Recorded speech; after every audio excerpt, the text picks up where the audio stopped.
Hello and welcome ulit sa aking kusina. Gagawa tayo ngayon ng isang dish na naaayon tuwing summer. Since ang weather ngayon ay okay na, so gagawa tayo ngayon ng pork barbecue. Ito ang mga sumusunod na ingredients. Pork, thinly sliced, hoisin sauce, minced garlic, Worcestershire sauce, banana ketchup, soy sauce, cola, salt and pepper to taste, and brown sugar. So, turo ko lang sa inyo yung pag-slice ng ating pork. So, hatiin lang natin sa middle. And then we'll set this aside. And then again sa middle. So, before you reach the bottom, i-slant nyo lang yung inyong knife. Make sure hindi nyo mapunit yung inyong beef. Tapos, i-roll nyo lang yung pork. So, roll nyo lang yung pork.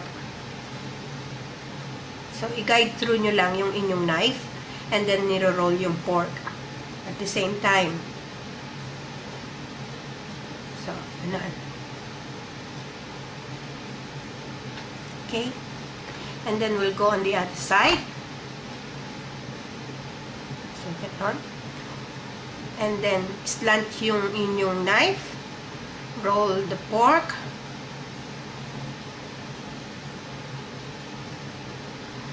see, and then again just continue rolling the pork hanggang sa ma-reach nyo na yung desired thinness na gusto nyo. So this one is really thin now. And then, i-slice nyo lang. Depende sa size na gusto nyo. So, this, maybe about this size.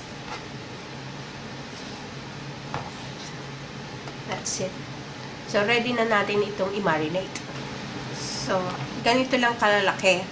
So, manipis na siya. Ito ang manipis na.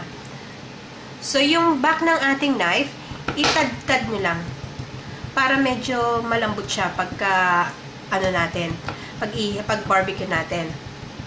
So, continue lang natin itong procedure na to hanggang sa matapos nyo lahat ng inyong pork bago tayo mag-marinate. So, very straightforward lang itong ating procedure. Yung ating pork nilagay ko sa isang bowl. Pagsamasamahin lang natin lahat ng ingredients. Yung sugar, yung soy sauce, Worcestershire sauce, hoisin sauce, ketchup, yung ating minced garlic, and yung ating Coke. So, haluin lang natin maigi to. Oh, yung pepper pa pala. So, haluin lang natin maigi ito. Make sure na well mixed yung ating mixture. So, haluin lang natin maigi. Pwede nyo rin itong kamayin kung gusto nyo. Para mas maganda yung pagkakahalo. So, ito na, well mixed na yung ating barbecue. So, pwede na natin itong i-transfer. Tinransfer ko na siya sa Tupperware. And then, i-cover lang natin to. And leave it for a minimum of 2 hours. Mas maganda kung overnight. So, in between nung 24 hours, within 24 hours, pagka magbubukas kayo ng fridge, ihalu-haluin nyo lang siya para talagang even yung ating marinade. So, we'll set this aside. Balikan natin to bukas. While nagmamarinate tayo ng ating pork for barbecue, yung ating barbecue stick, ibabad nyo lang sa water.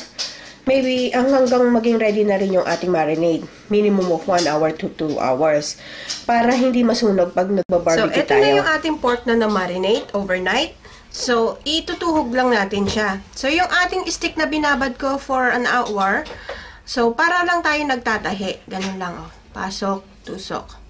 And then, siksik natin para magandang tignan. Halfway lang nung ating stick. So,